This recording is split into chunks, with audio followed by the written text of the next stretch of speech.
Wapendwa, karibuni sana. Jina la Mungu litukuzwe. Nataka nichukue nafasi hii kuweza kuwakaribisha wote ambao tunafuatilia tokea mbali na wale ambao wako karibu.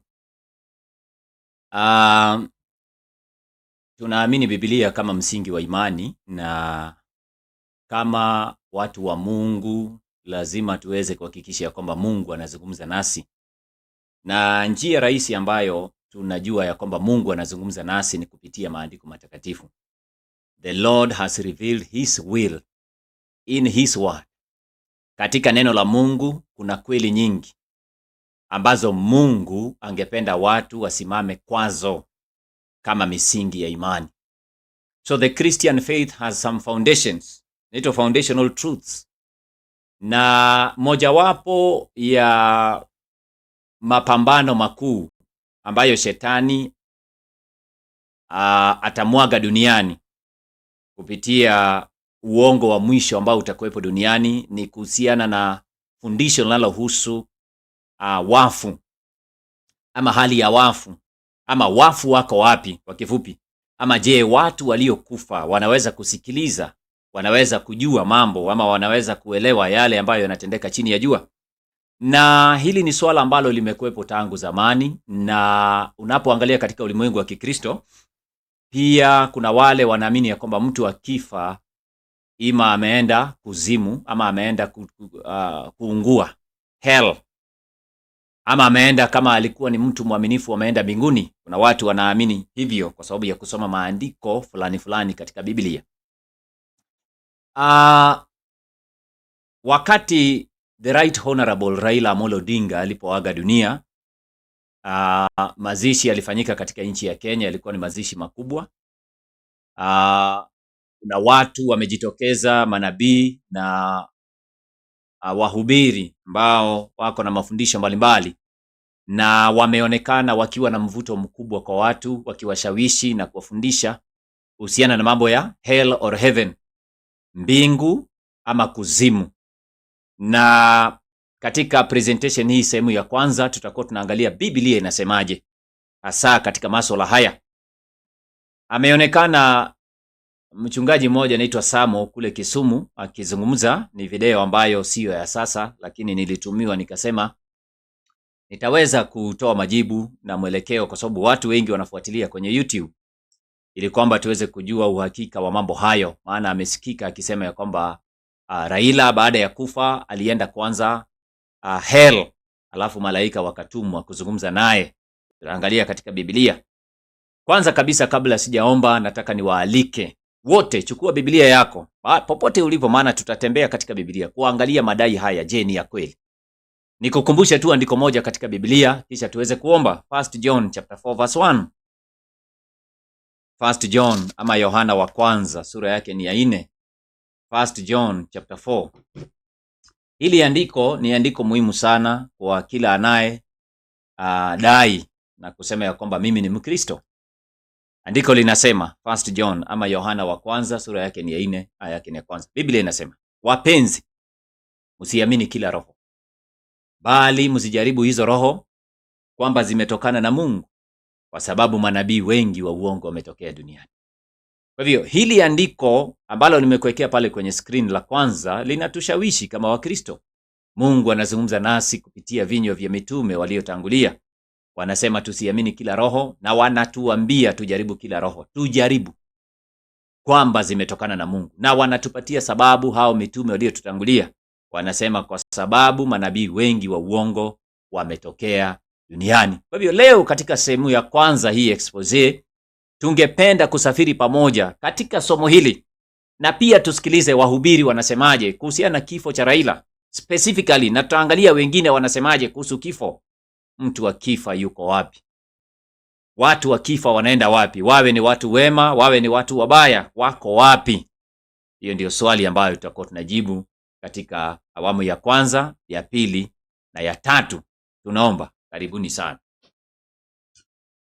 Baba yetu na Mungu wetu, jina lako litukuzwe. Asante kwa nafasi uliyotukirimia sabato ya leo.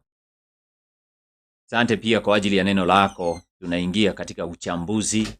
Wanaofuatilia wabarikiwe pamoja nasi ibada yetu ikubalike machoni pako, neema yako itufunike, kwa jina la Yesu tumeomba. Amina.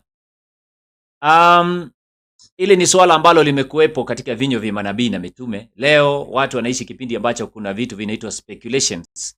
Speculations ni dhana nyingi. Unaona mazishi nyingi leo watu wanakwenda wakisema ya kwamba huyu amekufa, alikuwa mtu mwema, sasa amechukuliwa na malaika na amepaa mbinguni.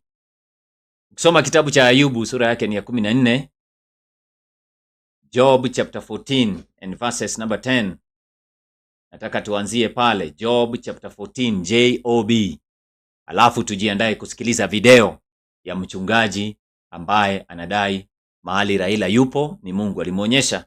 Tumfuatilie polepole tuweze kusikiliza. Kabla hatujamsikiliza, nataka tuweze kuangalia andiko hili Job chapter 14 verse 10. Ayubu anauliza swali. Anasema nini? Lakini mwanadamu hufa, huifariki dunia. Naam, mwanadamu hutoa roho, naye yupo wapi? Hiyo ni swali. Mimi nikiangalia hapo katika mstari wa 11 hakujibu. Ayubu hakujibu. Ameingia kwa mada nyingine, kwa sababu hilo swala la kutaka kujua wafu wako wapi ni swala nzito. Ni swala nzito, si vile ambavyo tunafikiria. Ni swala nzito, watu wa Mungu. Tutaangalia from the book of Genesis, tuangalie the first great deception, ama madanganyo makuu ya kwanza ambayo Lucifer alileta duniani, tutaangalia. Lakini kwanza tusafiri mpaka Kisumu. Tunapofika katika mji wa Kisumu, baada ya kuzikwa Right Honorable Raila Amolo Odinga, wakati alizikwa, ukaibuka nabii mmoja mhubiri, akadai katika sermon yake, mahubiri yake siku ya Jumapili, akafundisha maneno yafuatayo. Nataka tumsikilize, tutakuwa tunamkata kidogo, alafu tunajaribu kuingia katika maandiko kuangalia kama yale yanayosema ni ya kweli. Kumbuka maandiko yanasema, wapenzi, tusiamini kila roho. Mimi simshutumu yule mhubiri, lakini tunataka kupima maneno yake, maana Biblia imetupatia ruhusa. Kwanza kabla tujachezesha video yake, ni vizuri tuweze kuelewa ya kwamba Biblia imetupatia ruhusa ya kuanza kupima maneno ya watu, tusiamini kwa haraka. Tumepewa ruhusa hiyo. Wapi katika Biblia? 1 Thessalonians. Soma hiyo ndio tuanze. Wathesalonike wa kwanza, 1 Thessalonians chapter 5. 1 Thessalonians chapter 5 verse 21. Wathesalonike wa kwanza 5:21. Tunasoma. Maandiko yanasema, jaribuni mambo yote, lishikeni lililo jema. Alafu inamalizia pale, jitengeni na ubaya wa kila namna. Tunaambiwa tujaribu kila jambo. Kiingereza inasema prove all things. Prove maanake tutumie maandiko haya. Mimi nina kwangu, we should prove all things. Every doctrine must be brought to the test of the scriptures. Let the Bible speak, thus says the Lord. Kwa hiyo tunapofika katika masuala ya imani, sio mawazo ya mtu. Hapa ni maandiko. Kwanza tunataka kuangalia huyu anasemaje, akiwashawishi wale ambao ni waumini kulingana na maono walioona. Sikiliza wapendwa, tunaanza.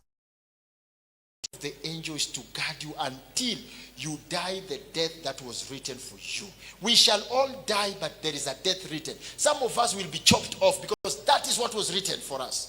In the book of Revelation says, and we saw those who were chopped off their heads, those who were killed because of the word of God, claiming and crying, Lord, for how long shall you keep quiet before you avenge for us? And they were told to sleep until the number of their brothers who are supposed to die the same way also dies. So one thing with a Christian and a believer, son of God, is that you will die your natural death, what was written for you. If it was written it's a disease, that disease will just come to transfer you. If it was written it will be in calamity, that's what was written in your book. Jambo la kwanza, huyo mchungaji anaanza akisema kila mtu duniani ameandikiwa kifo ile atakaye kufa. Sasa hilo andiko liko wapi? Katika hii Biblia yote ni wapi Mungu anaandikanga vifo vya watu vile watakavyokufa? Hiyo inaitwa speculation. In fact, huyo Mungu ni Mungu wa ajabu sana. Ikiwa nitazaliwa duniani na ananiandikia wewe utakufa, utakatwa shingo, na ameandika. That is a God that is very unusual. Mimi kulingana na mimi, huyo ni Mungu ambaye hana upendo. ikiwa tayari ananiandikia vile ambavyo nitakufa. In fact, Biblia inasema hivi kuhusiana na vifo vya watu wa Mungu. Hebu let us assume ya kwamba mimi nimeandikiwa nitakufa kwa ajali. Mungu ashaandika kwa kitabu. Hebu angalia kitabu cha Psalms. Yaani kuonyesha jambo. Kitabu cha Psalms, umefika Psalms chapter 100. Psalms, naenda kitabu cha Psalms 116 verses number 15. Psalms 116 verses number 15. Tuseme Mungu alisema mimi nitakufa na ajali. Sawa? Inasema verse 15. Inasema ina thamani machoni pa Bwana mauti ya wacha Mungu wake. Kiingereza. Precious in the sight of the Lord is the death of his saints. Precious. Yaani watakatifu wa Mungu wanapokufa, hilo jambo liko na thamana mbele za macho ya Mungu. Sasa iko na thamana kivipi? Wakati Mungu ndiye aliandika huyu atapigwa mob justice, yatakufa, na Mungu ameandika. Alafu tena maandiko yanasema iko na thamani. Bora confusion. Kwa kifupi, Mungu hana mahali ameandika vile mtu atakufa. Hizo ni propaganda. Na ndio nasikia mhubiri anapofundisha hakuna andiko wanatoa. Hizo zinaitwa story. Waswahili wa leo wanasema story za jaba wa leo. Hizi ni story. Tunafaa tutegemee Mungu ameandika kitu gani, si mawazo ya wanadamu. Katika Biblia, vitabu vya mbingu, kuna kitabu cha uzima, kuna kitabu cha kumbukumbu za dhambi za wanadamu.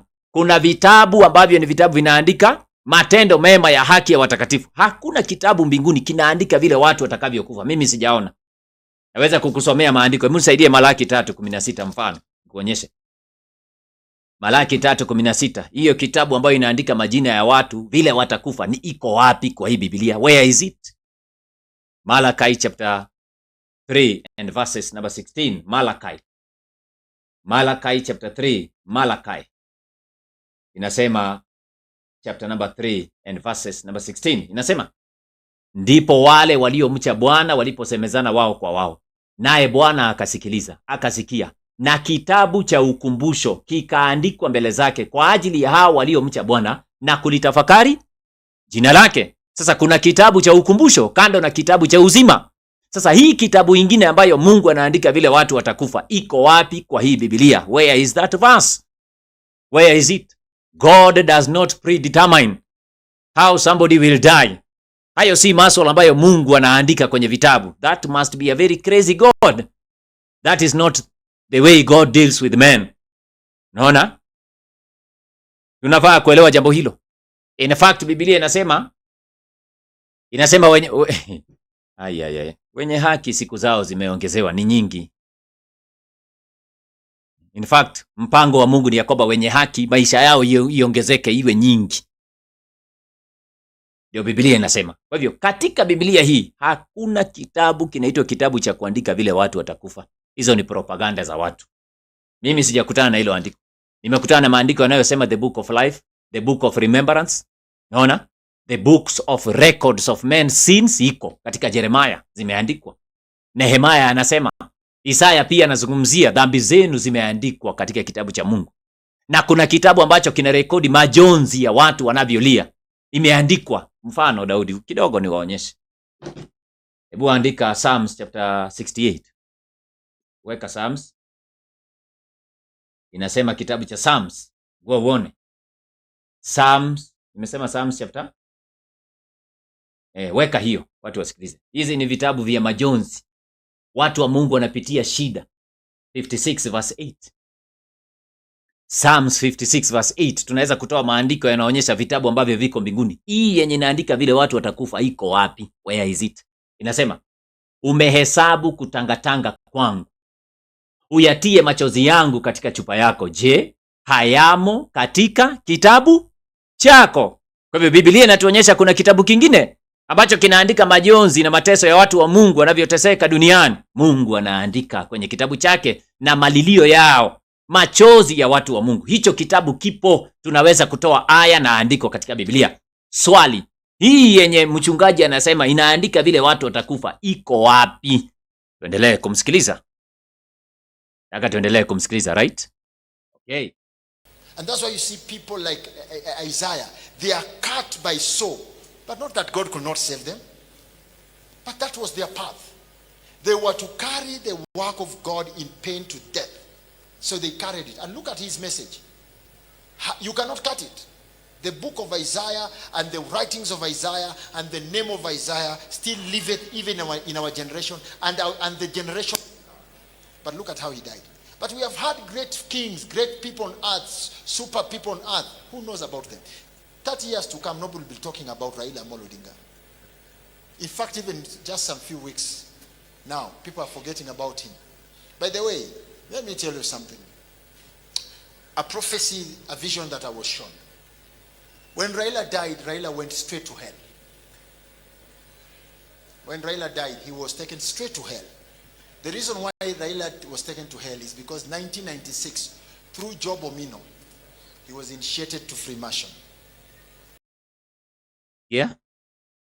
Anasema through a vision ambayo Mungu alimuonyesha, when Raila died, Raila went straight to hell.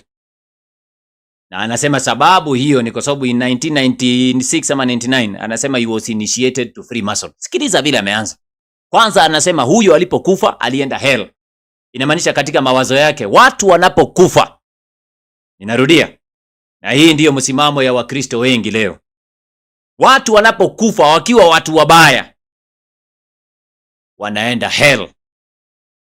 Kuna vile wanaenda kuzungumziwa pale. Tunauliza Biblia, watu wakifa wako wapi? Na wanasema leo watu wakifa wakiwa watu wema wanaenda mbinguni. Unaona? Sasa ukianza kusoma ndani ya Biblia, wafu wako wapi? Na hilo ni swali ambalo Ayubu aliuliza. Wawe ni wema, wawe ni wabaya. Nianzie na Yohana 5:28. Tunauliza Yesu.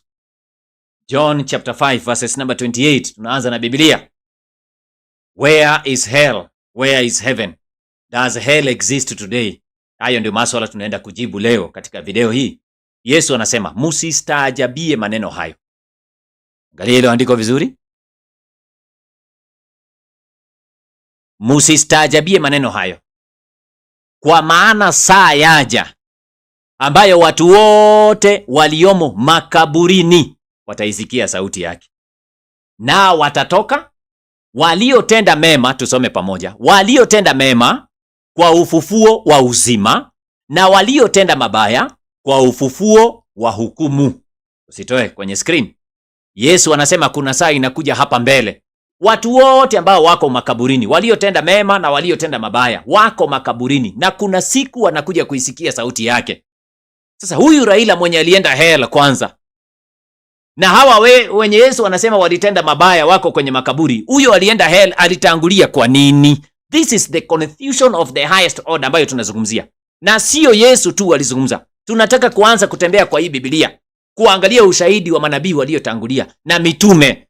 Kwa nini manabii wa leo wanaongea stories za jaba, mambo ya kwao, wakati manabii waliotangulia, in fact, listen ladies and gentlemen, hakuna nabii anaweza inuka leo aongee kinyume cha manabii waliotangulia. Akiongea kinyume, hiyo ni uongo. Wakorintho wa kwanza 14.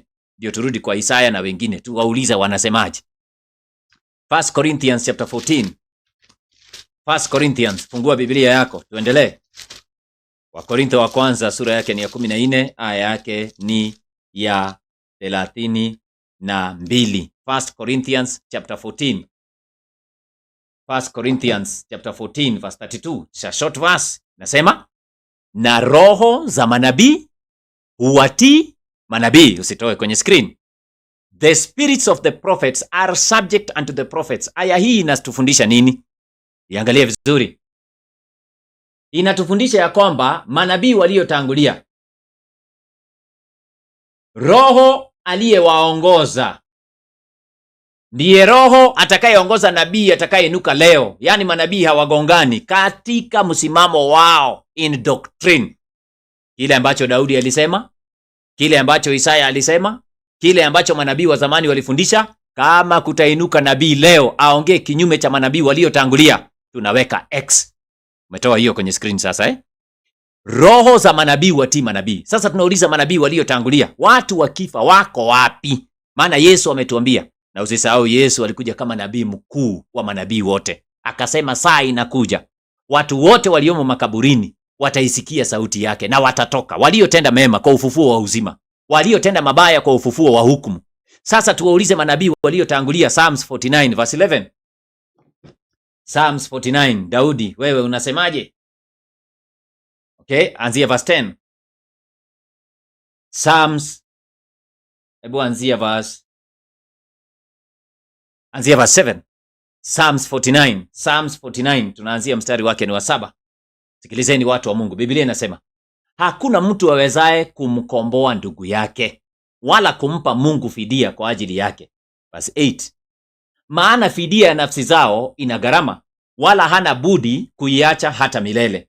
Verse 9. Ili aishi siku zote, asione kaburi. Hakuna mtu anaweza kukomboa mtu asione kaburi ndugu yake. Verse 10. Naam, ataliona. Hata mwenye hekima hufa. Hata mwenye hekima ufanyeje? Hufa. Hawa ni watu wa Mungu. Verse 11. Wakifa. Angalia verse 11. Makaburi ni nyumba zao hata milele, masikani zao vizazi hata vizazi. Hao ni manabii waliotangulia, walijua mtu akifa maskani yao ni makaburi, vizazi hata vizazi. Lakini leo unasikia nabii anasema huyu alikufa, alienda hell, alianza kuungua. Na hayo maswali tunaenda kuyajibu hapa kwa hii Biblia. Hakuna andiko tutawacha. We are going to dig deeper and see whether hell exists today. Niseme kwa lugha ya Kiswahili, tunaenda kuchambua maandiko na tutajua kwa yakini kama hell mahali watu wanaungua ipo kwa leo. Tunaenda kuangalia hii Biblia ama ni kitu ambacho Mungu ameandaa. Tutakuja kuangalia kwa hii Biblia. Sikiliza. Kwa hivyo watu wakifa hawajaenda kwenye hell kulingana na ushahidi wa Biblia. Jua wengine wataniletea kisa cha Lazaro na tajiri, nitakuja hapo, si ati sijui, naelewa. Waya tulia tu kidogo. Huko tunakuja. Huyu nabii kwanza ameng'oa nje. Anasema watu wako hell. Msema Raila alipokufa alienda wapi? Went straight to hell. That is not correct. Watu wanapokufa hawaendi hell na waendi heaven immediately. Hapana. No. Hapana. That is not correct. Hata Daudi hakuenda mbinguni na ni mwenye haki. Mungu akamuita a man after my own heart.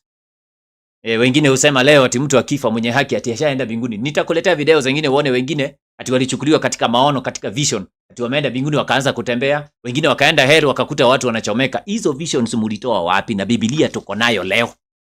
Where did you obtain those visions? Tutakuja kuangalia. Naona Daudi anasema kuna siku wataamushwa kwenye kaburi Yesu akija, na anajua vizuri. Weka hiyo ndio tumsikilize nabii. Psalms chapter 17. Psalms chapter 17 kama sijakosea, verses number 15. Psalms chapter 17.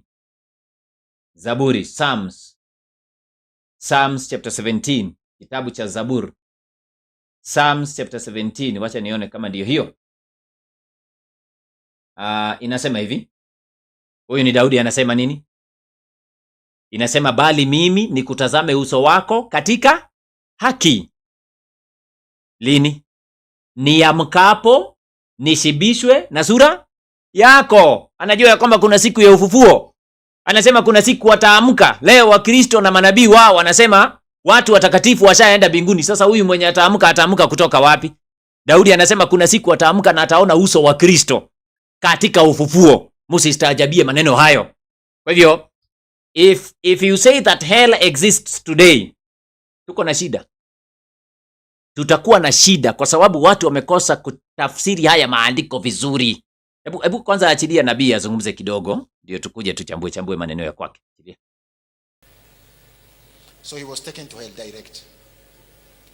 But on the third day of this judgment, the angel who was sent in his grave was shocked, because when he came, he found the funeral still there, while the person's judgment had already arrived. So he took the message. And the angel went with the records of people's testimony. So Raila was removed from hell. But he's not in heaven. Anasema hivi, ati siku ya tatu malaika alitumwa kutoka mbinguni aende kule kuzimu mahali Raila alikuwa. Hebu tuulize manabii waliotangulia. Watu wamekufa wanaweza tarajia ukweli wowote kutoka kwa Mungu? Nisaidie kitabu cha Isaiah 38 verse 18. Hii ndiyo vitu tunazungumzia. Watu waliokufa wakazikwa. wanaweza kutarajia ujumbe wote kutoka kwa Mungu. Tunaanza kuangalia ushahidi wa Biblia. Jameni, sikilizeni. Psalms chapter 38. Psalms 38 verse 18. Not Psalms, Isaiah, sorry. Isaiah. Tunaanza na nabii aliyetangulia. Isaiah. Leo kuna nabii hapa Kenya. Anasema Mungu alituma malaika akaenda kuzungumza na Raila kutoka hell. Na malaika alipokuja akasikia matanga, watu wanaongea vizuri kuhusu Raila, akamtoa pale. Yaani alikuwa ameleta ujumbe kwa Raila kuongea na mfu. Wengine wanasema mkufi. Isaya 38 aya yake ni ya 18. Biblia inasemaje? The testimony of the former prophets. Maandiko yanasema kwa kuwa kuzimu hakuwezi kukusifu. Hiyo ni ya kwanza. Mauti haiwezi kukuadhimisha. Ya pili. Tusome kwa pamoja. Wale washukao shimoni hawawezi kuitarajia kweli yako. Hawawezi. They cannot hope for God's truth. Wengine husema Yesu alishuka kuzimu kuhubiria maiti. Huwa ninashangaa na wahubiri kwa kupotoa maandiko na kuyasoma out of context. Wanasema Yesu alipokufa siku ya tatu alienda akaanza kuhubiria maiti huko hell, ati watu wakaamini wengi. Huo ni uongo.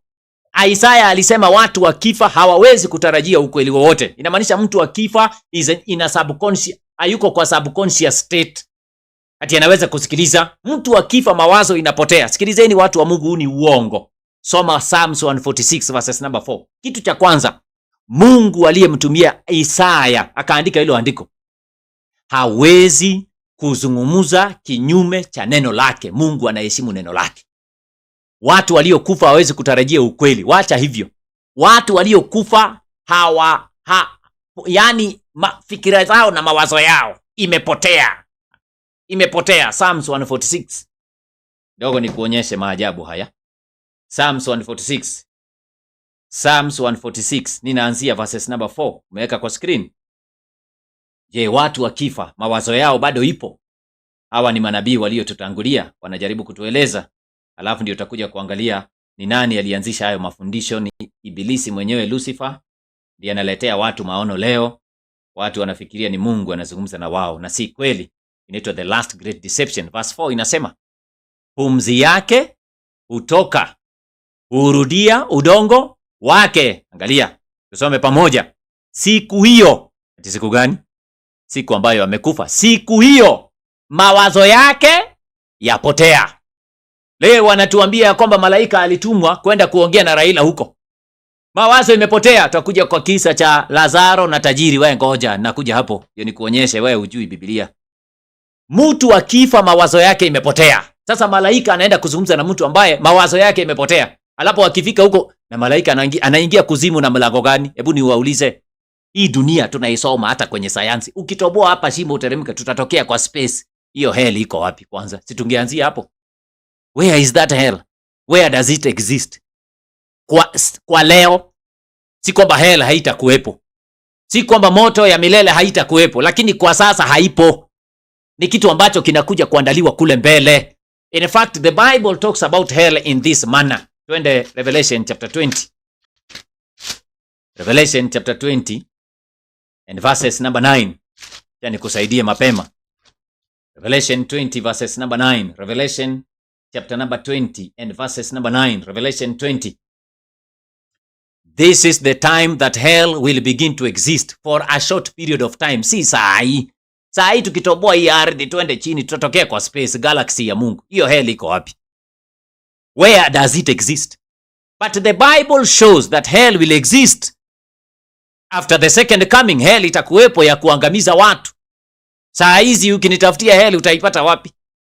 Angalia Revelation 20 verse 9. Hii ni baada ya miaka 1000. Anzia verse 7. Weka verse 7 kwanza tuonyeshe watu. Hell will exist but not now. That is what the scripture says. Inasema, na hiyo miaka 1000 ilipokwisha, shetani atafunguliwa atoke kifungoni mwake. Verse 8.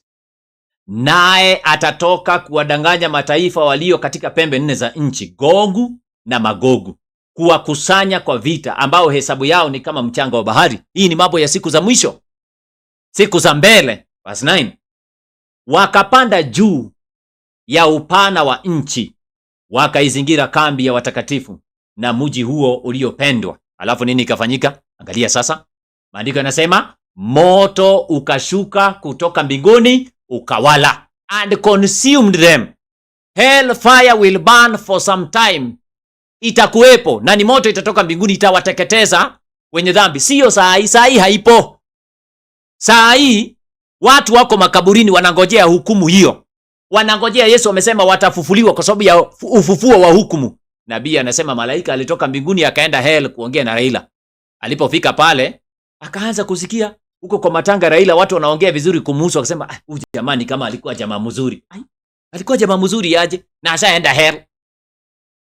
Sasa tumutoe kwa sababu watu wanaongea vizuri kumhusu. Niwaulize, ni nini kitamkomboa nafsi ya mwanadamu? Ni vile watu wanaongea vizuri kuhusu yeye ama ni uhusiano wako na Kristo? Ni nini inakomboa mwanadamu? Si uoni hiyo ni propaganda mpaka hapo? Naona. Na huyo malaika unasikia alienda hell kuzungumza, si malaika wa Mungu, pengine ni malaika mwenye alipotea njia baada ya kufukuzwa kutoka mbinguni. Lucifer na malaika zake. Huenda ni hao. Lakini sio wa Mungu. Huenda ni hao. Okay? So anaposema ya kwamba Raila alitolewa kwa hell, alitolewa pale. Hebu weka hiyo verse tena. Weka verse ya Revelation Matthew 25 verse 41. Weka kwa screen. Ni kuonyeshe kitu ambacho Yesu anasema. Sikilizeni watu wa Mungu. Matthew 25 verses number 41. Yesu anasema nini kuhusu hell? Matthew chapter 25. Ndio turudi kwa nabii. Matthew 25 and verses number 41. Sikiliza Yesu. Sikiliza watu wa Mungu. Hebu tuanzie verse 40. Matthew 25 verse 40. Hili ni jambo linafanyika kipindi cha mwisho. Ama ungeanzia ndio hii. Anzia verse 31. Yaani wasaidie watu kidogo hapa waelewe kitu Inasema 31. Hapo atakapokuja mwana wa Adam katika utukufu wake na malaika watakatifu wote pamoja naye, ndipo atakapoketi katika kile kiti cha utukufu wake, si ndio? Yataketi huko. Na mataifa yote, verse 32, watakusanyika mbele zake, naye atawabagua kama vile mchungaji abaguavyo kondoo na mbuzi. Ndio. Verse 33, atawaweka kondoo mkono wake wa kuume na mbuzi mkono wake wa kushoto. Verse 34, kisha mfalme atawaambia wale walioko mkono wake wa kuume, njooni mliobarikiwa na Baba yangu, uridhini ufalme mliowekewa tayari tangu kuumbwa ulimwengu. Ati waingie wapi? Katika ufalme wa mbingu? Lakini leo kuna watu wanasema kuna wale wamekufa tayari washaenda. Matatizo. Hii ndio vitu tunazungumzia. Kumbe Yesu anasema siku za mwisho baada ya ufufuo mataifa yote yatakusanyika. Alafu kuna wale wataambiwa sasa ingieni. Lakini leo tunaambiwa kuna wale washaenda hata mbinguni. Ndio mambo tunayozungumzia. Uongo wa mwisho duniani. Inaendelea kusema katika mstari wake ni wa 30. Ngoja kidogo. Verse 40. Enda verse 40. Sasa wale ambao si wenye haki. Wale ambao si wenye haki. Verse 40. Na mfalme atajibu akiwaambia, amin, nawaambia, kadiri mlivyonitendea mojawapo wa hawa ndugu zangu walio wadogo mlinitendea mimi. 41. Kisha atawaambia na wale walioko mkono wake wa kushoto, ondokeni kwangu mliolaaniwa, mwende katika moto wa milele uliowekewa tayari Ibilisi na nani? Na malaika zake. Kwa hivyo ni kipindi gani watu wanaingia katika hell? Sio saa hii jameni. Lazima watu wafufuliwe. We have a resurrection. Na watu lazima wasimame katika the bar of God. Lazima review ifanyike. Alafu watu waliokosea, watu ambao hawakumfuata Kristo, watu ambao waliishi maisha hohehae, wataambiwa ingieni kwenye moto wa milele. Na maandiko yanasema ilikuwa imeandaliwa tangu zamani. Mungu alikuwa ameandalia Lucifer na malaika zake. Kwa hivyo in reality hell does not exist today. Lakini tutakuja kuangalia kisa cha Lazaro na tajiri. Vipi nayo hapo? Tutakuja kumalizia. Sikilizeni nabii anaendelea kusema. Kwa hivyo tayari tangu aanze kuzungumza mpaka hapa hakuna andiko amesoma. Zinaitwa stories za jaba. Sasa sikilizeni, anapiga hatua. Sikilizeni, malaika amefika huko. Ameona vile watu wanatoa testimony. Anaona duniani watu wanatoa testimony kwenye matanga ya Raila, alafu anaongea na Raila, anamwambia toka hapa na kupeleka mahali. Sikiliza stories za jaba. Sikiliza. He was just removed because there is a case, special case pending over Raila. What might take him back to hell he never confessed Jesus Christ as his personal savior, but he confessed his religion. Be careful with the religions. Religion is not salvation. Your church is not your salvation. Stop telling people you are a member of VPM. VPM cannot save you. Tell people you are a member of Christ. You only fellowship at VPM. But, so, that is where Raila is. The reason why he was removed from hell is because people are talking positively about him. Hundreds and thousands of people. They are testifiers. They are standing in the presence of God. And so angels have been sent to listen to the testimonies about Raila Amolo Odinga. And the testimonies are good. Forgiving, supporting. He was very supportive, Chini Amaji. He supported people and he never wanted his name to be known. All these are credential to how God wanted things to be done. Ona? Ati malaika wamemtoa hell kwa sababu duniani watu wanaongea vizuri kumhusu. Nikuulize, mtu akifa mwenye dhambi, maneno ya watu yanaweza kumbadilisha? Mungu abadilisha mawazo yake kwa sababu ya maneno ya watu? Usi ni uongo wa hali ya juu. How do we gauge conversion? Watu wanaingia katika uzima wa milele. Na tayari amesema huyu jamaa alikuwa kwenye Freemason. Alianza akisema alikuwa kwa Freemason. Sasa anasema ati watu wanaongea vizuri kumhusu. Kwani Freemason anakubali Yesu ni mwana wa Mungu? Yohana 3:36. Hebu soma hiyo kwanza. Amejisahau. Anasema huyu jamaa alienda hell kwa sababu alikuwa kwa Freemason.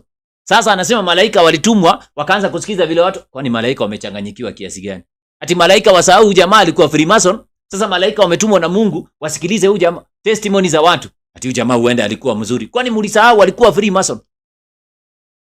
That is not correct. Hizi zinaitwa story. Zinaitwa hadithi za propaganda. Pauko pakawa, sahani ya mchele, vitu kama hizo. Ndio zinaendelea hapa na hakuna maandiko yanasomwa. Hivi ndivyo watu wanataka. Kwanza kidogo, unajua manabii wa Biblia waliotangulia walituonya. Wakasema ya kwamba kipindi cha mwisho watu watakuwa wanataka maneno ambayo ni laini. Maneno ambayo hayana proof katika Biblia. Ulikuwa unaweka andiko gani kwanza? Ndio nirudi kwa. John chapter 3 verse 36. Weka hiyo. Okay? John chapter 3 umetangulia kusema ya kwamba huyu jamaa alikuwa Freemason. Mungu akasahau, akatuma malaika wamuongeleshe wasikie, kumbe tena si Freemason. Alafu malaika wanasikia testimonies za watu. Kwa hivyo testimonies za watu ndio zinabadilisha huyu jamaa Raila asikuwe Freemason, atolewe. Testimonies za watu. Hatari sana. Hii ni hatari. Yohana 3:36 Biblia inasema, amwaminie mwana wa Mungu yuna uzima wa milele. Asiyemwamini mwana hataona uzima, bali ghadhabu ya Mungu inamkalia. Kwa hivyo mchungaji angetusomea andiko. Atueleze kwanza huyu jamaa alikuwa Freemason ama alikuwa ameamini mwana wa Mungu, ndio tujue yule malaika aliyetumwa ni kupotea njia alipotea, akaenda kwa mahali ambapo hakuwa anafaa kuenda ama vipi. Na kama ni Mungu alimtuma huyu malaika, huyu Mungu alisahau ya kwamba Raila alikuwa Freemason. Na ni kipindi gani Raila alibadilika kutoka Freemason akaamini Yesu kuwa mwana wa Mungu ndio malaika amtoe pale? Haja tujibu. Inamaanisha ya kwamba hizi ni stories za jaba. Hizi ni hadithi. Hizi ni pauko pakawa. Na Biblia ilituonya katika Yohana, Timotheo wa kwanza sura yake ni ya 4. 1 Timothy chapter 4 verse 1. Angalia. 1 Timothy chapter 4 verse 1. 1 Timothy chapter 4. Timotheo wa kwanza sura yake ni ya 4. 1 Timothy chapter 4 verse 1. Biblia inasema, basi Roho anena waziwazi ya kwamba nyakati za mwisho wengine watajitenga na imani, wakisikiliza roho zidanganyazo na mafundisho ya mashetani. Verse 2.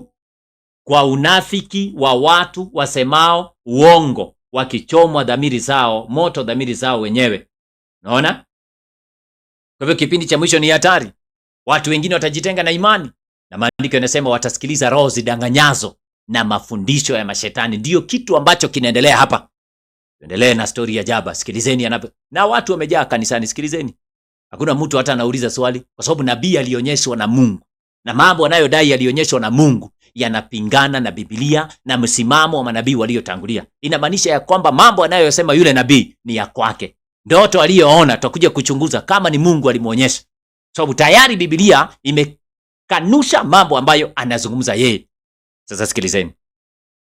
Malaika amefika pale kwenye kaburi ya Raila.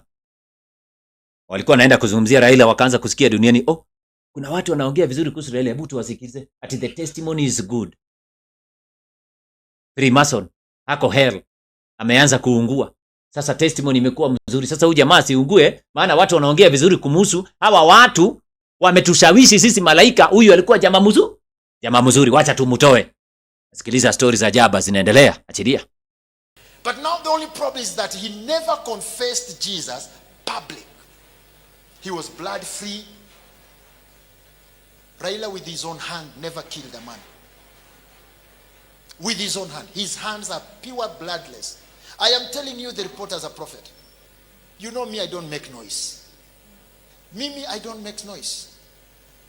When you see me talk, I have evidence.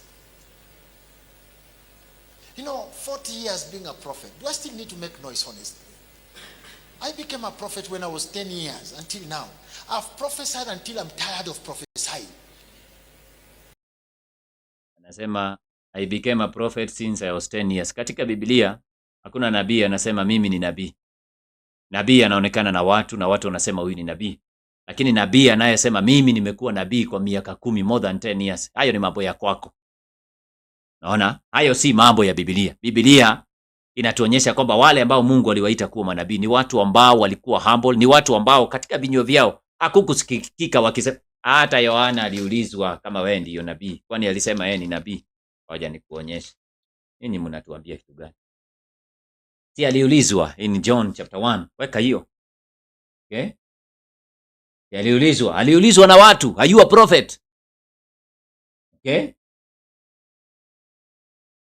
Aliulizwa na watu, are you the prophet? Kwani alisema nini? John chapter 1 verses anzia verse 20. John chapter 1. Okay, verses 20. Naye alikiri wala hakukana. Alikiri kwamba mimi siye Kristo. Watu walikuwa muuliza kama wewe ni Yesu. Verse 21. Wakamuuliza, ni nini basi? Wewe ni Elia? Akasema, mimi siye. Sikiliza vile wanamuuliza, wewe unabii yule? Akajibu la. 22. Basi wakamwambia, nani? Kama wewe si nabii, umesema wewe si nabii, wewe ni nani? Wewe ni nani? Who are you? Tuwape majibu wale waliotupeleka. Wanenaje juu ya nafsi yako? Who are you? Nini kilimzuia kusema mimi ni nabii mkuu? Nini kilimzuia huyu? Verse 23. Akasema, mimi ni sauti ya mtu aliaye nyikani, inyosheni njia ya Bwana, kama vile alivyonena nabii Isaya. Kwa hivyo manabii katika Biblia wanapoulizwa wewe ni nabii, hawakuwa wanasema bwana. Hiyo haikuwa ni mission yao. Hiyo ni mambo ya Mungu. Wacha Mungu awa inspire watu watambue this is a prophet. Na ninaona Yesu akasema Yohana ndiye nabii mkuu ambaye atakuja duniani, the prophet of prophets. Lakini Yohana anapoulizwa anasema hapana, mimi sijui hata kama mimi ni nabii. Mimi ni sauti ya mtu aliye kutoka nyikani, ama messenger of God kwa kifupi. Mwingine anasema ya kwamba amekuwa nabii miaka 10. Nani alikuuliza? Na ndio maandiko yanasema chema cha jiuza, kibaya cha jitembeza. Ni kwa sababu ujumbe wako ni ya uongo. Sikiliza. Mungu anajua kuna manabii wengi ambao hahusiki hata kuonyesha mambo ambayo yanawaonyesha. Sasa ikiwa mtu amekufa na ako hell, shetani anajua ya kwamba the first great deception iko hapo. Watu wakifa wamekufa ama hawaja kufa? Tuende kwenye Genesis. Kwanza weka Jeremiah 14 verse 14 ndio turudi Genesis tuangalie. Hao watu wenye wako hell na wanatetemeka huko. Unataka kuniambia watu wakifa kuna vitu wanasikia huko? Shetani ndiye alianza hiyo maneno. Jeremiah 14 verse 14 ni kuonyesha kitu. Jeremiah, na hii ni sehemu ya kwanza, wapendwa wasikilizeni. Jeremiah chapter 14. Umesema kitabu gani? Jeremiah chapter 14 and verses number 14. Ukikuja kwenye part 2 ndio tutaanza mambo ya nini? Lazaro na hizo vitu. Maana ni nyingi, najua watu wanangojea. Kuna mashimo nitatembea katika Biblia utaona. Na hii mambo ya hell, I must clarify it. Hell does not exist now. Wacha kwanza nisome Jeremiah 14:14. Sikiliza. Ndipo Bwana akaniambia, hao manabii wanatabiri uongo kwa jina langu mimi. Mimi sikuwatuma. Sikiliza Biblia. Mimi sikuwatuma wala sikuwaamuru. Naona usitoke kwenye screen. Sikuwafanyeje? Sikuwaamuru.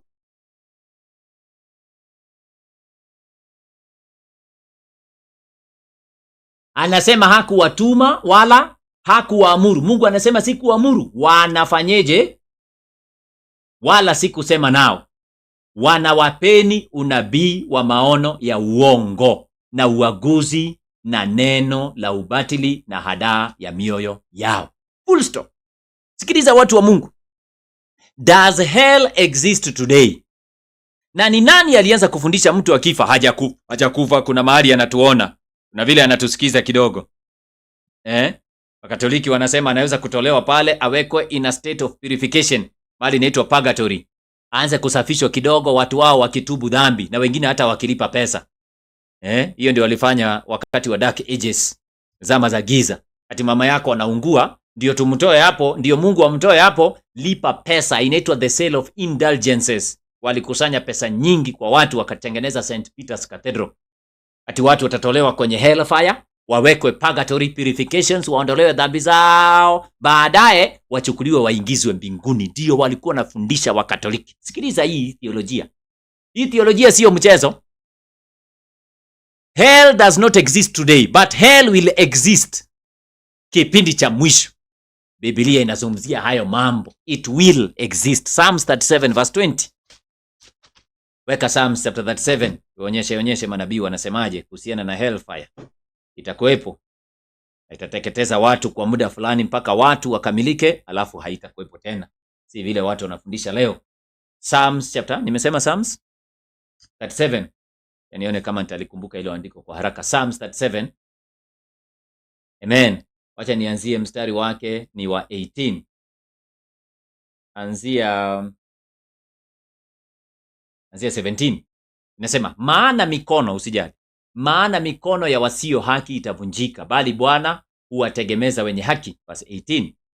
Bwana anazijua siku za wakamilifu, na urithi wao utakuwa wa milele. Verse 19. Hawatataabika wakati wa ubaya, na siku za njaa watashiba. Verse 20. Tusome pamoja. Bali wasio haki watafanyeje? Watapotea. Eti wameanza kupotea saa hii. Watapotea, kuna kipindi kinakuja. Nao wamchukiao Bwana watatoweka kama uzuri wa mashamba, kama moshi watatoweka kama moshi. Moshi huwa inatoka kwa kitu ambacho kinaungua. Anything that is consuming provides or gives out smoke. Smoke inatoka kwa kitu ambacho kinaungua. Inamaanisha ya kwamba hellfire itakuwa. Lakini wakati ambapo watu watateketezwa mpaka iishe kabisa, nakuja kukuonyesha katika part 2. Nikionyesha video zingine, sikiliza. Katika part 2 nitakuonyesha ya kwamba hellfire will exist. Yes. But for a short period of time. Na sio huyu mchungaji ndiye ameanza hii theolojia sasa. Imekuwa na watu wengi. Imekuwa kwa muda. Kuna watu ambao wanasema mimi nilikufa siku 2. Ingia kwa YouTube utaona hizo video.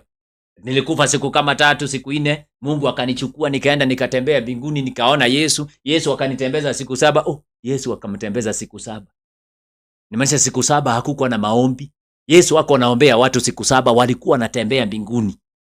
Hakuna kuombea watu msamaha. Siku 7 imefungwa. Ameweka leaf on leaf. Ninatembeza mtu ametoka duniani. Nataka nimuonyeshe matatizo ya hali ya juu. Hayo ndiyo mambo tunayozungumzia. Msiamini kila roho, maana shetani hujibadilisha kuwa malaika wa nuru. Biblia imetufundisha katika Wakorintho wa 2. Weka hiyo. Tumsikize tena kidogo. Wakorintho wa 2:11. Wakorintho wa 2:11. Kidogo nimekumbuka jambo pia.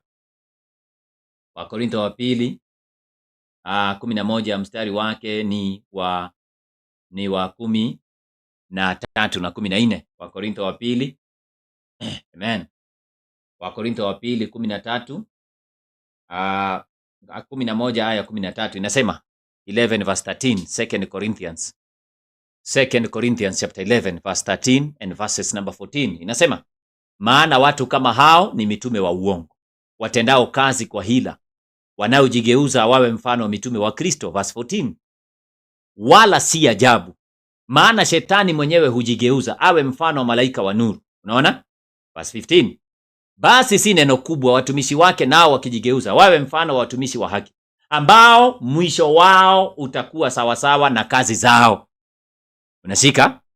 Kwa hivyo swali ambalo liko kwenye mawazo ya watu, mtumishi unasema watu wakifa hawaendi kwa hell, na Yesu alisema Lazaro alipokufa alienda mbinguni. Tutakuja kuangalia. Na yule tajiri alipokufa alienda kuchomeka. Wewe unasemaje si kweli na Yesu alisema? Tutakuja hapo. Usikuwe na haraka rafiki yangu. Hakuna mtu anakufanga anaenda kwa hell. Kama hujawahi kujua, hebu tuende kwanza nikuonyeshe. Tuende Luke chapter 19. Ya kwanza ama ni 16? Ya nione iko wapi. Iko kwa Luke chapter 16, wacha tuone. 16 verse 19. Wacha tusome kisa nikuonyeshe kitu yenye hujawahi kujua. Ati Yesu aseme katika Yohana 5:28 ati msistajabie maneno haya, kwa maana saa inakuja ambayo watu wote waliomo makaburini wataisikia sauti yake. Nao watatoka, waliotenda mema kwa ufufuo wa uzima na waliotenda mabaya kwa ufufuo wa hukumu. Alafu baadaye akuje kusema nilikuwa nimesahau, unajua Lazaro washaenda mbinguni na tajiri anaungua saa hii. Kwani huyu ni Yesu aina gani? Unless wewe ndio uelewe Biblia. Wacha nikuonyeshe vile uelewi. Luke chapter 16 verse 19 umeweka? Inasema. Sikiliza Yesu. Palikuwa na mtu mmoja tajiri aliyevaa nguo za rangi ya zambarau na kitani safi na kula siku zote kwa anasa. Verse 20. Na maskini mmoja jina lake Lazaro huwekwa mlangoni pake na vidonda vingi. Verse 21. Naye alikuwa akitamani kushibishwa kwa makombo yaliyoanguka katika meza ya yule tajiri. Na fuatilia vizuri. Mbwa wakaja wakamramba vidonda vyake. 22. Ikawa yule maskini, sikiliza, hapa ndio watu wanajenga hoja. Yesu anazungumza. Ikawa yule maskini alipokufa alichukuliwa mpaka na malaika mpaka kifuani kwa Ibrahimu. Underline hiyo. Kumbe yako enda mbinguni, alienda wapi? Kwa kifua ya Ibrahimu. Wana nyinyi mnasema alienda mbinguni na alienda kwa kifua ya Ibrahimu. Na hii kifua ni kubwa kiasi gani na jaza watu? Takuja kuangalia. Yule tajiri naye akafa, akazikwa. Haya, 23. Basi kule kuzimuni aliyainua macho yake alipokuwa katika mateso, akamuona Ibrahimu kwa mbali na Lazaro kifuani mwake. Ala? Ibrahimu ni giant. Lazaro ni mtu mdogo huko kwa kifua yake, matatizo. 24. Akalia akisema, jamaa ako kuzimuni anaungua. Baba Ibrahimu nihurumie. Mtume Lazaro achovwe ncha ya kidole chake majini, au burudishe ulimi wangu kwa sababu ninateswa katika moto huu. Ati analia. 25. Ibrahimu akasema, mwanangu, kumbuka ya kwamba wewe uliyapokea mambo mema yako katika maisha yako, na Lazaro vivyo hivyo alipata na mabaya, na sasa yeye yupo hapa anafarijiwa na wewe unaumizwa. 26. Na zaidi ya hayo, Ibrahimu anaongea, kati yetu sisi na ninyi kumewekwa shimo kubwa, ili wale watokao kutoka huku kwenda kwenu wasiweze, wala watu wa kwenu wasivuke kuja kwetu. 27. Akasema, basi baba, na kuomba mtume nyumbani kwa baba yangu, kwa kuwa nina ndugu 5, ili wasishuhudie, wasije wao pia wakafa wakafika mahali papa hapa kwa mateso. Ati anaongea akiwa kuzimuni, anaongea na mtu wako mbinguni, matatizo. Ati na sauti inafika. Hii ni shida. Ibrahimu akasema, wanao Musa na manabii, na wawasikilize hao. Naona? Sasa hapa kwanza Yesu anatoa mfano. Yesu azungumzii kitu ambacho kipo. Wayahudi ni watu waliamini Ibrahimu kama baba yao. Yesu alipokuwa anafundisha, Yesu wako anazungumza lugha ya kawaida. Kwanza elewa hiyo. Ndio naona hapa ati mtu amekufa hako kwa kifua ya mwenzake. Kwani hiyo kifua ni kubwa kiasi gani? Ya kwanza. Alafu jamaa anaugua anasema, si basi umwambie aweke kidole chake kwa maji, aniteremshie tu. Hiyo maji inaweza kufika? Ikiwa mtu akiwa kwa ndege huko juu 5000 feet, hata kumuona hatumuoni. Wewe unaweza ongea na mtu wako kwa ndege hapa juu. Ndege peke yake. Kuongea, hebu shout uone kama itafika. Na huyu mwenye ako kuzimu anaongeaje na mtu wako mbinguni? Maelfu na mamilioni za kilomita, billions of kilometers, watu wanasikizana aje? Alafu isitoshe, ati maji imetoka huko inakuja taratibu na itafika ikiwa maji, na huyu atakunywa. Hiyo maji hakuna jua, haitakauka. Si itakuwa imekauka. That is not a real story. That was an example. Yesu alikuwa anazungumza kwa mifano. Mathayo 13 mstari wake ni wa 10. Yesu alikuwa anazungumza kwa mifano. That is a symbolic language. He is not speaking in reality. Alitaka kuwafundisha Wayahudi kitu ambacho watapitia kama hawatamwamini mwana wa Mungu. Waendelee kusema Ibrahimu ni baba yao. He was teaching them what would happen afterwards. Destiny is decided in this life. Umeweka? Yesu alikuwa anawafundisha ya kwamba destiny yao wanaamua katika uzima huu. Si kwamba ya kwamba mtu akifa ameenda kwanza kuchomeka. Angalia ile andiko. Yesu alikuwa anazungumza kwa mifano. Nakusomea 13 verse 10 na nitasoma verse 34 pia. Inasema, wakaja wanafunzi wakamwambia, kwa nini unasema nao kwa mifano? Akajibu akawaambia, ninyi mmejaliwa kuzijua siri za ufalme wa mbinguni, bali wao hawakujaliwa. Kwa hivyo tukijua mifano ambayo Yesu alikuwa anatumia, si mambo halisi, ni mambo yanayohusu siri za ufalme wa mbinguni. Verse 34. Mambo ya Lazaro na tajiri ni mifano, si mambo halisi. Verse 34. Angalia Matthew 13 verse 34. Inasema, hayo yote Yesu aliwaambia makutano kwa mifano, wala pasipo mifano ama mfano hakuwaambia neno. Kwa hivyo ukisikia Yesu anazungumza na kufundisha, he was using symbolic language. He was using examples. These were not real scenarios. Hayo si mambo ya kweli, maana Yohana 5:28 Yesu ashasema watu wako makaburini. Kwa hivyo hii ni mfano. Yesu hawezi kujichanganya. Rudi John chapter 5 verse 28. Rudi pale. Sasa maandiko mawili. Hiyo ni mfano jameni, usiweke koti hapo. We cannot build a doctrine katika mfano ambao Yesu alitoa. Kwa sababu kwanza yule Lazaro hajaenda mbinguni, ameenda kwa kifua ya Ibrahimu. Huko ndiye ameenda. Kwani Ibrahimu wako mbinguni? Nasikianga wengine wanasema unajua Abraham ako mbinguni. Wapi? Umesoma wapi? Weka John chapter 5 verse 28. Nasema, msistajabie maneno hayo, kwa maana saa yaja. Hapa Yesu azungumzi kwa mifano. Saa yaja ambayo watu wote waliomo makaburini wataisikia sauti yake, nao watatoka, waliotenda mema kwa ufufuo wa uzima. Na Lazaro alitangulia, inakuwaje? Na waliotenda mabaya kwa ufufuo wa hukumu. Na tajiri alienda kuhukumiwa tayari, inakuwaje hapo? Inamaanisha ile ilikuwa ni mfano. Ndio naona Paulo anasema katika Wathesalonike wa kwanza, 1 Thessalonians chapter 4 verse 16. 1 Thessalonians chapter 4 verse 16. Wapendwa sikilizeni, sijamalizana na hii subject. Huyo kwanza nabii wacha tumpause kidogo. Fundishe 1 Thessalonians chapter 4 verse 16. Paulo anasema, kwanza ungeanzia 13. 1 Thessalonians chapter 4 verse 13. Inasema, lakini ndugu, hatutaki msijue habari zao waliolala mauti. Kuna information kuhusiana na mambo ya wafu. Ukikosa kujua utadanganyika. Msije mkahuzunika kama na wengine wasio na matumaini. Verse 14.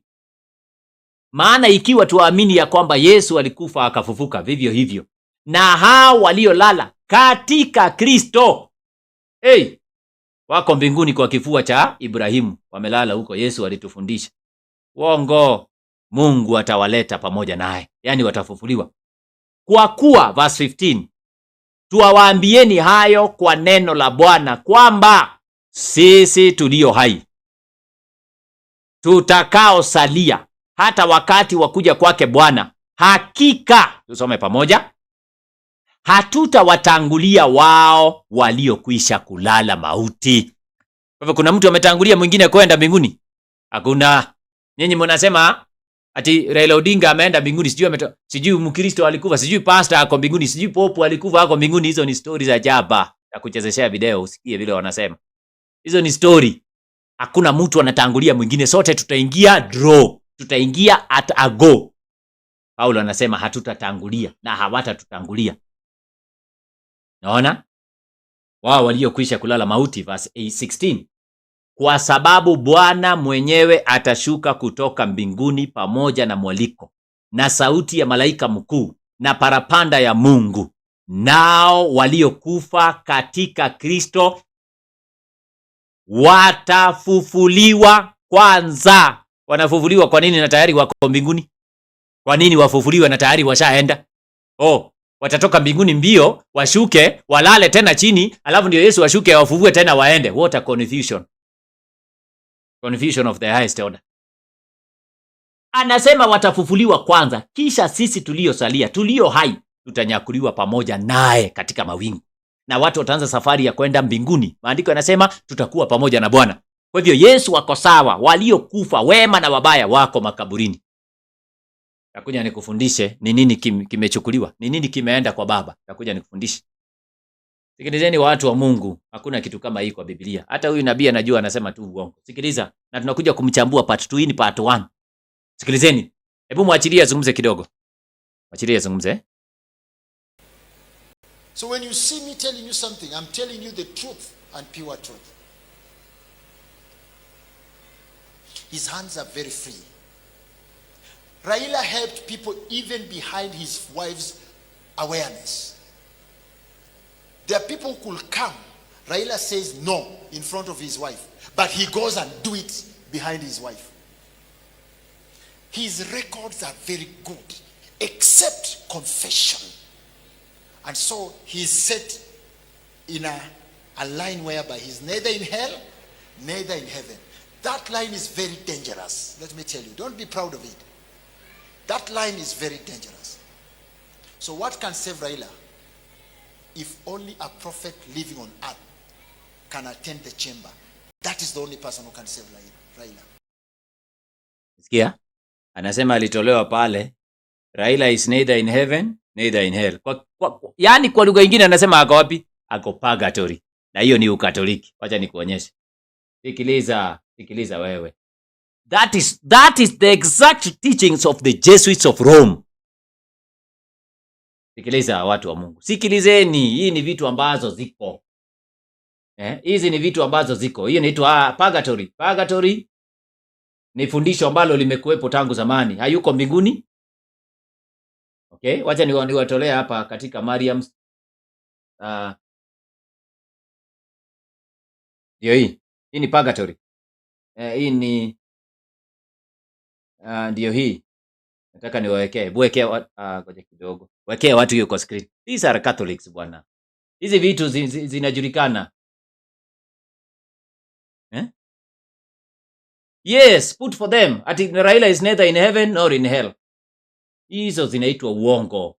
Angalia purgatory Britannica. Acha tuende pale kwa official website of the Roman Catholic Church.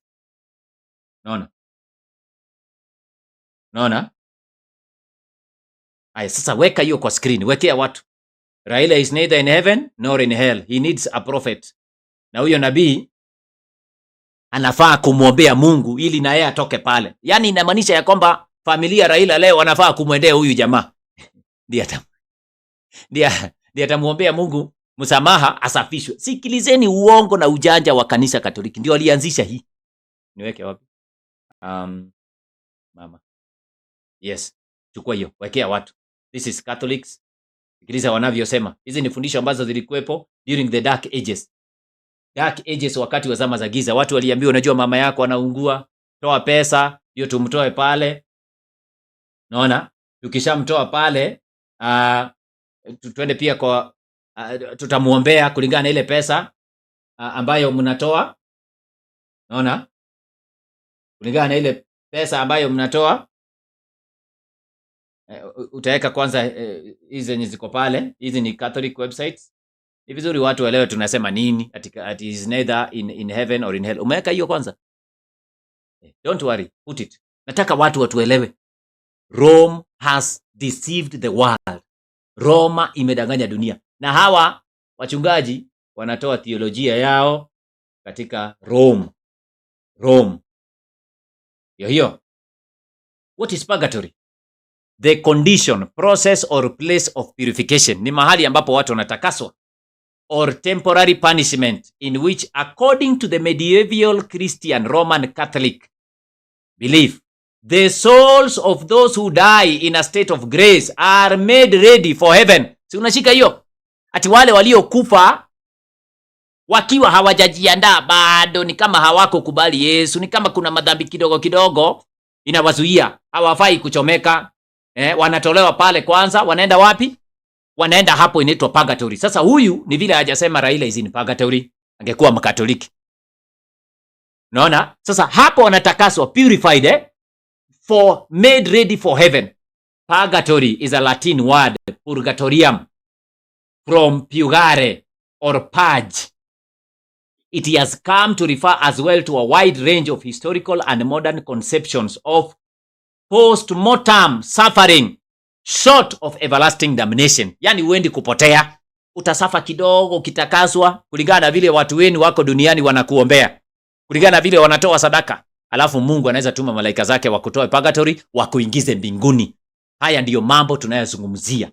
Weka hiyo ingine, ukienda kwenye official website yao ndiyo hiyo wanazungumzia pale. Kwa hivyo haya ni masuala ambayo tukianza kuyaangalia, tukianza kuona, tutajua ya kwamba sio huyu mchungaji tu alianza kuyafundisha. Hapana, imekuwepo, imefunzwa tangu zamani. Si unaona hiyo ni website wanasema what is purgatory like? Iko vipi? Swali ambayo tunauliza katika Biblia. Kuna mahali watu wamewekwa wanasikia. Kuna mahali watu wanatakaswa kidogo kidogo. Kunayo. Na wanapotakaswa wanaweza kusikia, wanaweza kutubu dhambi zao. Wanaweza kutubu hata dhambi zao wakiwa hapo. Maana huyu anasema Raila never confessed his sin, so he must taken away from purgatory, from hell, aende kwanza purgatory, alafu akiwa purgatory. Na hizo picha acha nikuonyeshe. Na scholars wengi wa Biblia wamejaribu kufuatilia hizi stories za jaba zinazoitwa Catholic. Na ndio unaona katika miaka ya zamani the Catholic teachings of the purgatory ilipigwa marufuku na watu wanaitwa Martin Luther, wale wanaitwa the reformers walianza kitu kinaitwa Protestant Reformation kwa sababu walitaka kufanya kitu kinaitwa restoration of Bible doctrine to the people. Naona?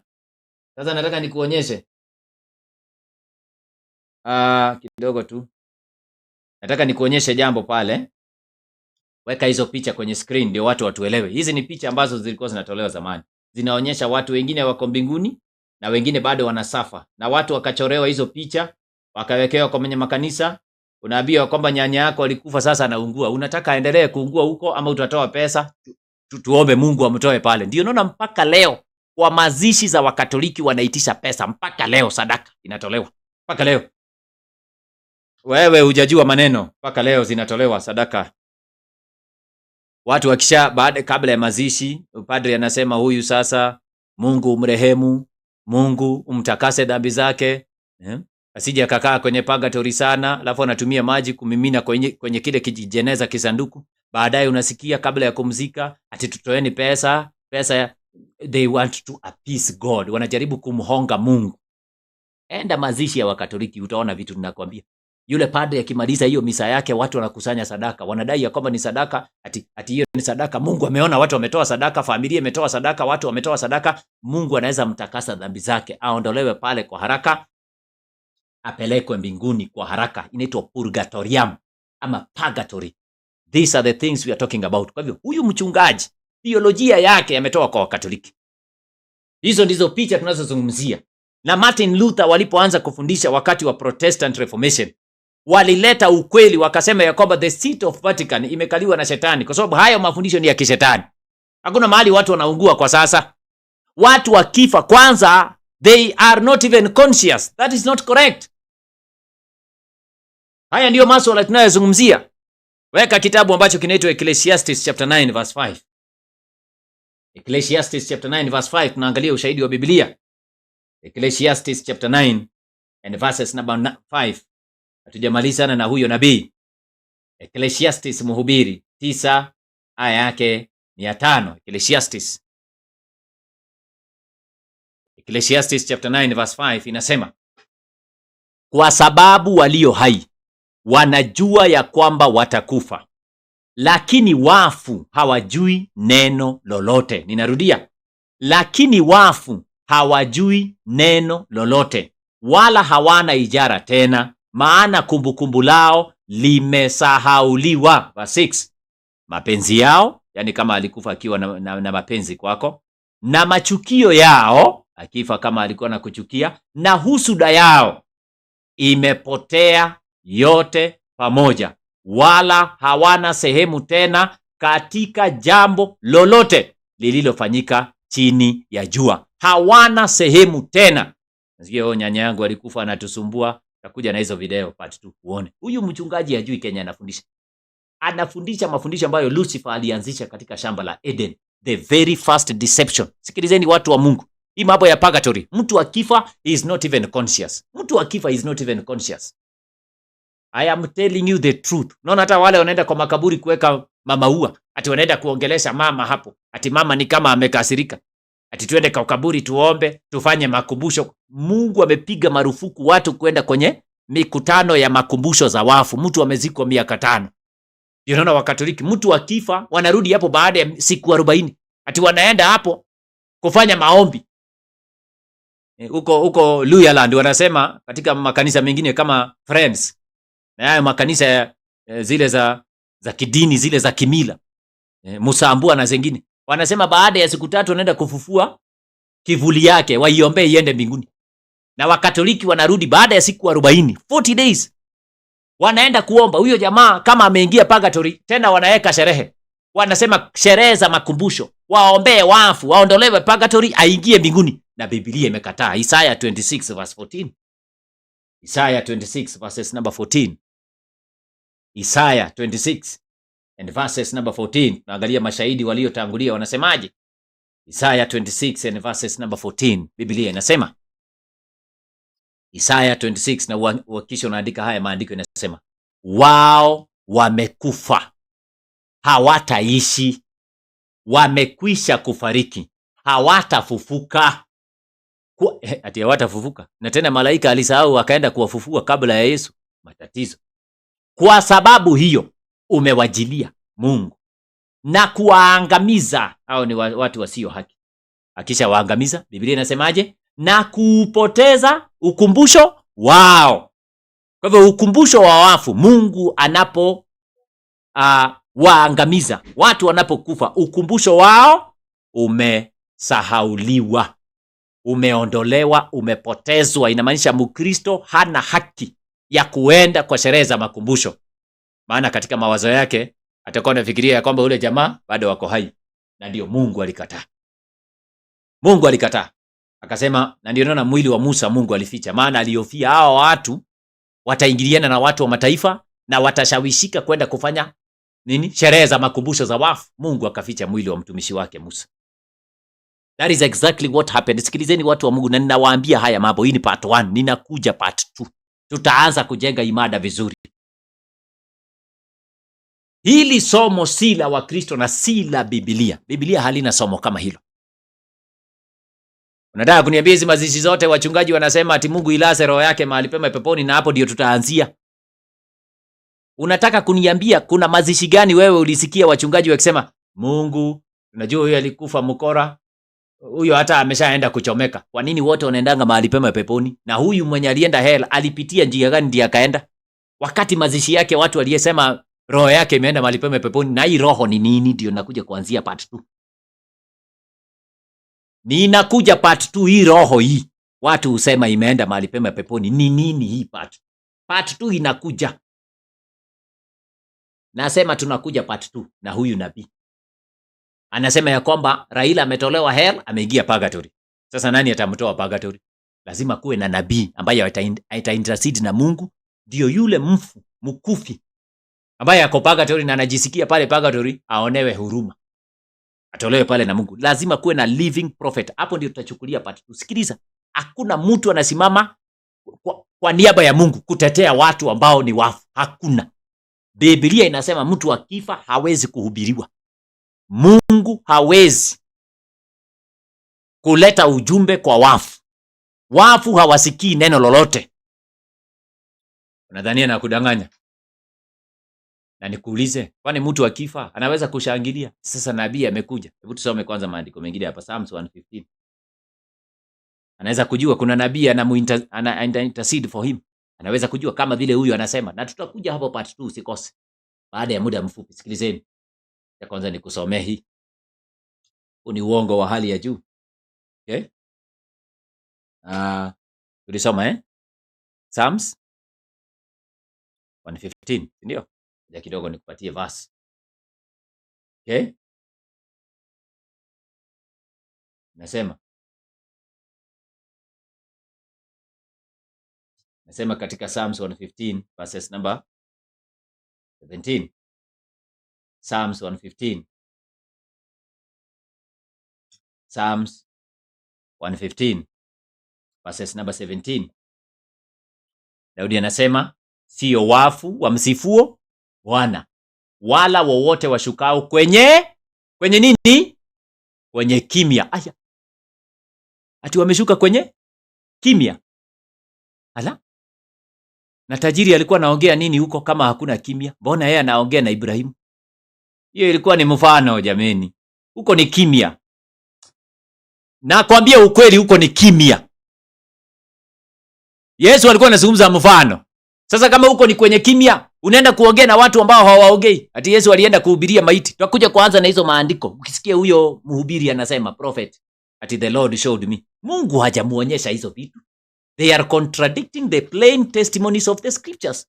Let the Bible be the foundation of our faith. Wapendwa, watu wakifa hawawezi kutarajia ukweli, hawawezi kuhubiriwa, hawawezi kubadilika. They have sealed their eternity. Vitabu vyao vinafungwa. Unaona? Inamaanisha matendo mema ya watu huwa yanaandikwa kwenye vitabu wakiwa hai. Sasa huyu mwenye amekufa, unataka kuniambia hizo vitabu?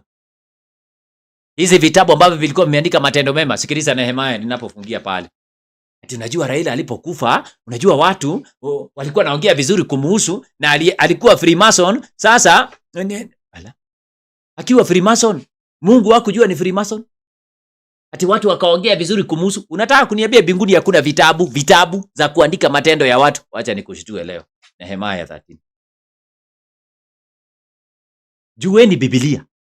Tayari hata ninapoishi leo kuna kitabu cha kumbukumbu ambacho Mungu anaandika matendo ya watu. Kwanza enda hii vitu tutaendelea part 2. Si usome tu Revelation 20 basi verse 14. Ngoja nione kama ni verse 14. Soma tu hiyo yenye imekuja haraka. Revelation chapter 20. Revelation chapter 20 anzia verses number 11.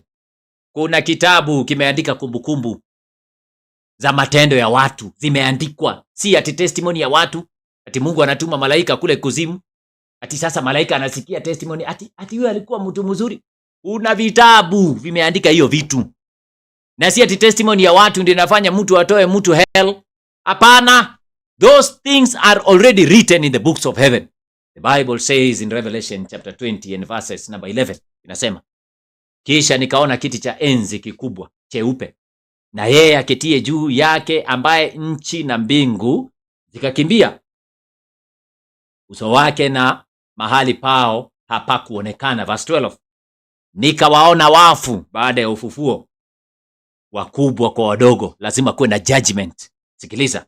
Wamesimama mbele ya hicho kiti cha enzi, na vitabu vikafanyeje? Vikafunguliwa. Na kitabu kingine kikafunguliwa ambacho ni cha uzima. Na hao wafu, wale ambao walikuwa wamekufa, maana sasa wamefufuliwa in the judgment seat, wakahukumiwa katika mambo hayo yaliyoandikwa katika vile vitabu sawa na nini? Na matendo yao. Nabii alisahau ya kwamba kuna vitabu Mungu ashaandika. Ati malaika ameenda kuongea na Raila, akakanyaga break. Akasema, hebu tusikie vile watu wanasema.